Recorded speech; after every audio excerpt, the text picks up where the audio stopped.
She never thought she'd wear white again. The last time she saw herself in a wedding dress was 3 years ago, standing in front of a mirror, her legs still strong, her dreams still whole. Back then, she was the girl who danced barefoot in the rain, who believed that love was unshakable and life was predictable. That was before the accident, before one rainy night turned her world into a quiet war of pain and survival. Emily sat in front of the same mirror now, her reflection calm yet trembling. The white gown flowed perfectly across her lap, the lace delicate against her hands. But beneath the beauty of the dress was the silent reminder, the wheelchair. It gleamed like a shadow behind her. She brushed her hair aside, forcing a small smile as her best friend adjusted the veil. "You look beautiful," her friend whispered. Emily nodded, whispering back, "I just hope he still sees me that way." Outside, guests began to fill the grand hall, chandeliers glowing, music echoing softly through the air. Her heart pounded not with excitement, but with fear. She had told Daniel 100 times that he didn't have to go through with it. That she would understand if he wanted to walk away. After all, who wanted a bride who could no longer walk with him down the aisle? But Daniel never left, not even once. She remembered the night he proposed again, almost a year after her accident. She was in rehab, learning to move her hands, her fingers, to adjust to her new body. She was broken inside, angry at everything, especially at him, because he stayed. She told him to stop visiting, to go live the life she couldn't give him. But one evening, as the sunset bathed the hospital in gold, he knelt beside her wheelchair with a small velvet box and whispered, "I'm not marrying your legs, Emily. I'm marrying your heart." She cried so hard that day she could barely breathe.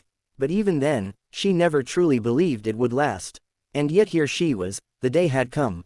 Their wedding day. When the music began, the guests rose from their seats, expecting the familiar sight of a bride walking gracefully toward her groom. But when Emily appeared at the end of the aisle, rolling forward slowly in her chair, a wave of silence swept through the hall. The air held its breath. Even the music felt softer, almost afraid to break the moment. Her father pushed her gently forward, his trembling hands clutching the handles as if letting go would mean losing her again. Halfway down, Emily caught sight of Daniel at the altar, standing tall, tears already forming in his eyes. His smile wasn't pity, it was pride. She could see it in every breath he took. When she reached him, he knelt to her level and whispered, "You made it." She smiled, her lips quivering, barely. He chuckled softly, brushing a tear from her cheek. "That's all I need." The ceremony was quiet but heavy with emotion. Every vow carried the weight of promises forged through pain. When Daniel took her hand, he didn't say, "For better or worse," like most. He said, "For every sunrise you're scared to face, I'll be there.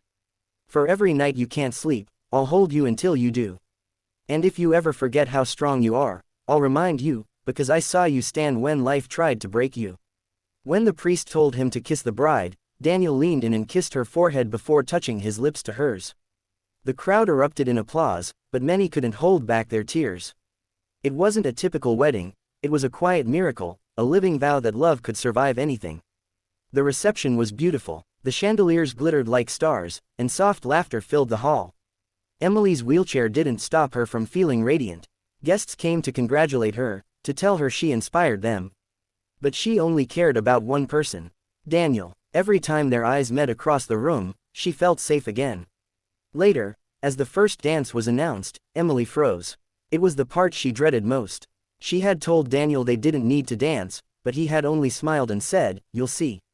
When the music began, he walked toward her, knelt down, and gently lifted her from her chair. She gasped, her arms instinctively clinging to his shoulders. "Daniel," she whispered, "you can't," but he interrupted softly, "I promised you we'd dance." He held her tightly, her weight trembling in his arms, and began to sway slowly. The room went completely silent. The song playing was their favorite, "You Are My Reason." Tears streamed down faces around them. It wasn't graceful, it wasn't perfect, but it was real.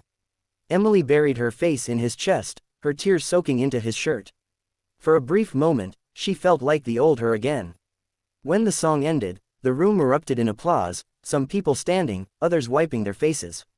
But as Daniel gently lowered her back into her chair, Emily noticed his hands shaking. His face looked pale, almost gray beneath the lights. "Are you okay?" she whispered. He smiled weakly. "I'm fine, just tired." But something in his voice made her heart ache. As the night went on, Daniel excused himself a few times, claiming he needed air. Emily tried not to worry, but she noticed how he moved, slower, weaker. When the guests began to leave, Daniel returned, holding a small white envelope.